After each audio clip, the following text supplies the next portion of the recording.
Hello, everyone. I want to talk about this topic is called prioritizing you, the importance of self care in a busy world. Let me say that again. Prioritizing you, the importance of self care in a busy world. I'm going to read a little bit from my book, Necessary. And again, for those of you who are already members of the Necessary Book Club, you can turn to chapter 17. I'm going to read a little bit from the affirmation called Rest.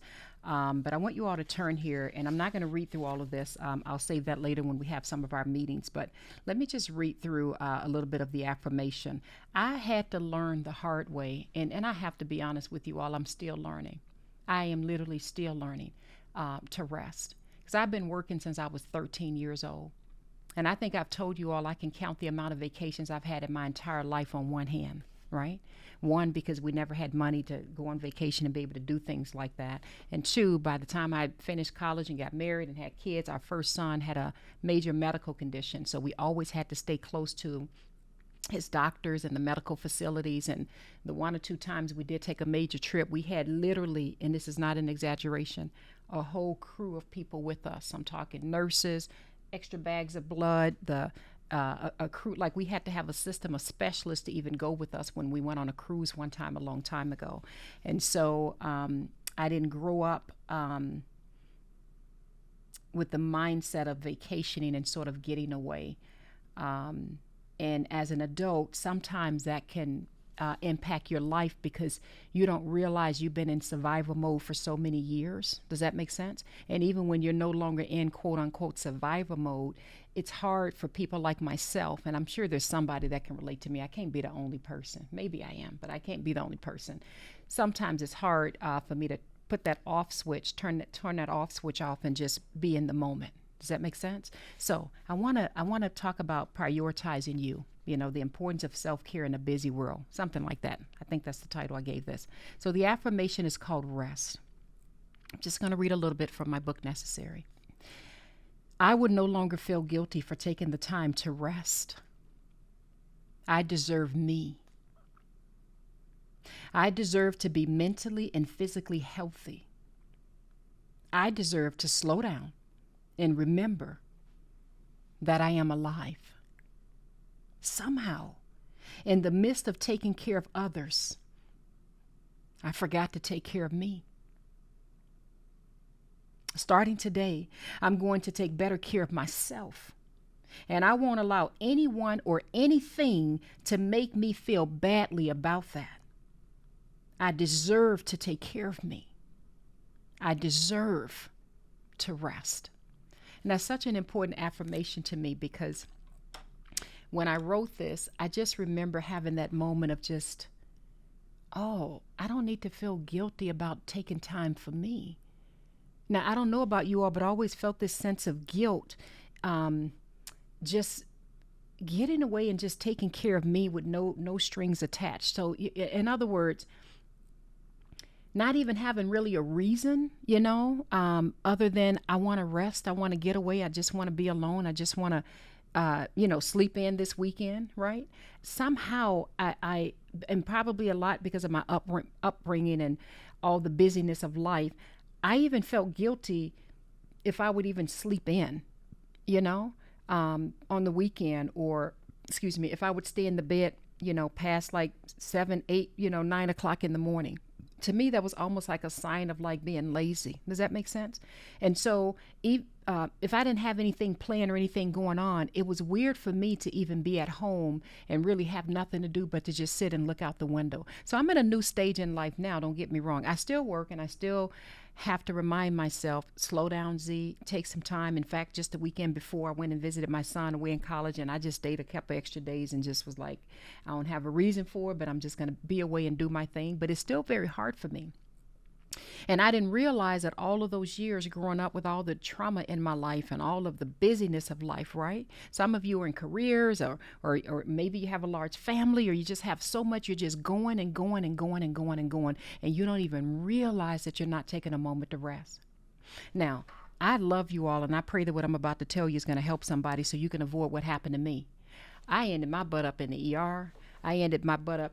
I said my butt up. You guys know I can, that's just how I talk. But anyway, I ended up breaking some of my teeth. I went to the dentist, and I didn't realize I was grinding my teeth at night. And I remember my dentist was telling me you need like a mouth guard. And I'm like, a mouth guard? I don't snore. I don't, she's like, it's not about snoring, Z. It's about you're wearing your teeth down. And I went through that mouth guard so quickly, not knowing that was one of the issues I was having. So anyway, I'm talking too much. Let me read. I want to read a little bit from chapter 1, just a little bit. I'm just going to touch on the first or two paragraphs, and then I'm going to jump around a little bit, and I'm going to close out. But I hope that this helps someone. You got to prioritize yourself, baby. In fact, I was asked to speak at a few executive conferences. By the time this recording's up, I'm probably going to be already speaking at another one. But I've got another conference coming up where I'm teaching a lot of executives, a lot of business owners, a lot of CEOs. And guess what the topic they have me talking about? Taking care of themselves. I just spoke at their Christmas or holiday conference, I should say, and now they have me speaking again at their, I guess, some annual major event. But anywho, it's just amazing that no matter who you are, it doesn't care if you're poor, broke, or you got millions of dollars in your account. You got to learn how to take care of you and how to start prioritizing. And I'm speaking to myself too, by the way. All right. Chapter 17. You all turn over to page 200. I'm reading from my book, Necessary. I'm just going to read a little bit from chapter 1. Sometimes we don't realize we've been in survival mode for many years because we never take the time to stop running and actually rest. Why is it so difficult for us to rest? Hello, everyone. Just as a reminder, Necessary is now available as a paperback as well as a digital copy. More details can be found on my website at unlockinggreatness.com. And if you're interested in going on a retreat, an entire 12 to 14-week transformational journey, it's an online self-paced retreat based on the book Necessary. More details are on my website for that as well. I love you all. Let's get back to the video. And why do some of us feel guilty when we take time for ourselves, even when nothing at all is planned? It's as if we feel we're doing something wrong, or perhaps missing out on something if we focus on resting and shutting down all the distractions life throws our way. And then I go on to talk a little bit about Genesis chapter 2, verse 1 through 3, about how God blessed the seventh day and sanctified it, and he rested from all of his work. I go on to talk about a little bit about Exodus chapter 20, verse 10. You all can read that later because I'm not going to read all this through right now. And this is one of the 10 commandments when Moses said, but the seventh day is the Sabbath of the Lord thy God. In it thou shalt not do any work. And I go on to talk about, I literally say that I'm not going to, let me read this. I say, I won't try to convince you one way or the other to honor the Sabbath, because statistics show the world is greatly divided on this subject. Some people believe we absolutely must continue to honor the Sabbath because it is one of the 10 commandments, while others believe it is not necessary because that was Old Testament teaching. And if I can be very transparent, I'm just now beginning to develop my own convictions about taking the time to rest. So my approach is not trying to convince you if you should honor the Sabbath or not. You have to figure all of that out. All I can tell you is God allowed my little butt to get so broken down to the point where I said, you know what? I have to have a day for myself to rest. Just to sit in God's presence and just to reflect. And so what I do is literally from Friday, and pretty much everyone that knows me knows this now, pretty much from Friday later in the evening, give or take, to like Saturday, give or take around 5 or 6 in the evening, pretty much my family, friends, everyone pretty much knows it's going to be really hard to reach Z during that time. And it's not because someone is telling me, you got to do this, no, you know what? I have convictions about it. If God rested, right? And if it's not hurting me, yeah, right? And whether you believe in following the 10 commandments or not, that's up to you. You figure out what works for you. I'm just saying for me, I sat down and I thought about it and I thought, what harm is there in me taking time to rest?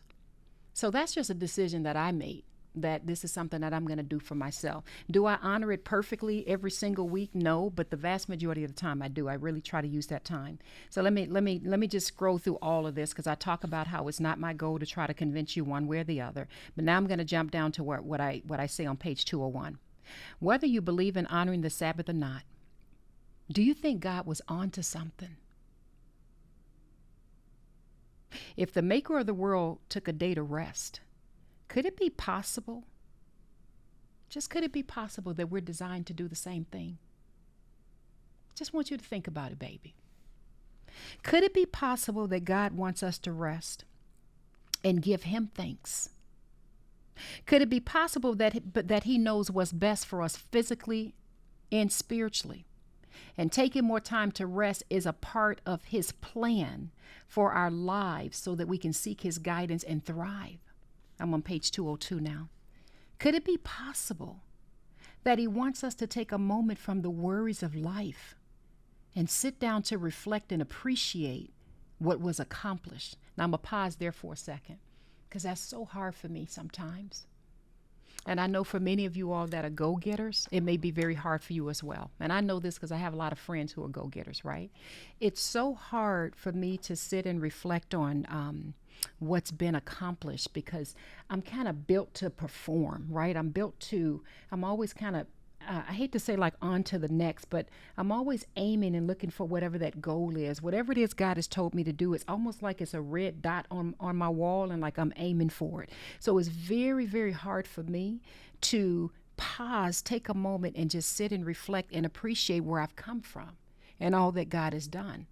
You know, so instead of, there's an author that wrote a book, I'm trying to remember his name. I think he's the author that wrote that book on 10X.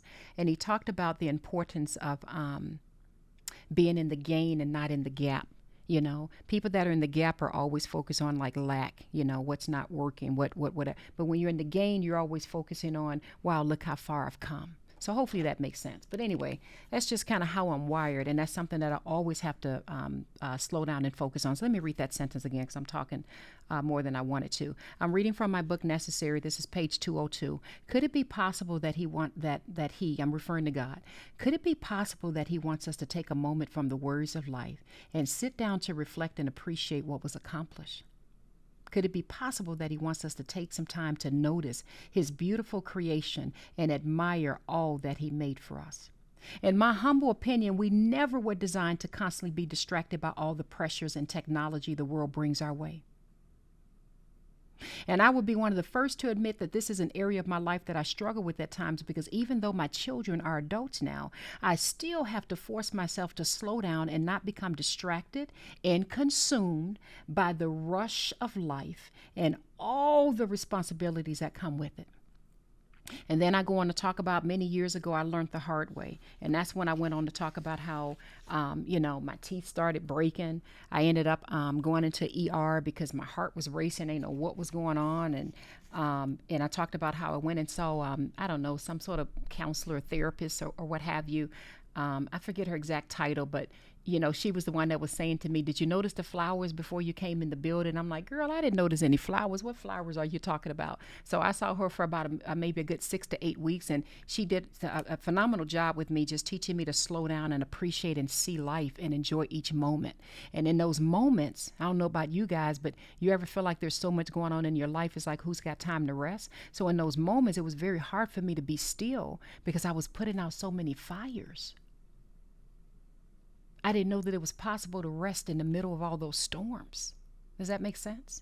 I'm going to go ahead and close this out. Anyway, I went on in to talk about my breaking point and some of the things that I went through in life. But let me skip to the end of this chapter. When I give this little challenge. So I ended by saying, my gentle challenge for you is to simply rest. Take some time to slow down and rest in the presence of God and give thanks to him. Trust that he will take care of things. And rest, baby. Lay all your burdens down before him and rest. And after you've done all that you know to do, sit in his presence and rest. I love you all. I pray that you're encouraged. For those of you who have my book, Necessary, make sure you read through the reflection, read through all of the recommended reading, which there's some really good passages in here mentioned. Psalm 62, verse 5 through 6, Proverbs 3, verse 7 through 8, Matthew 11, verse 28 through 30. And then make sure you go through some of those assignment and self-reflective questions, because when we have our book club meeting, we're going to be talking through it. But I love you all. I pray that you rest and take care of yourself. Be encouraged.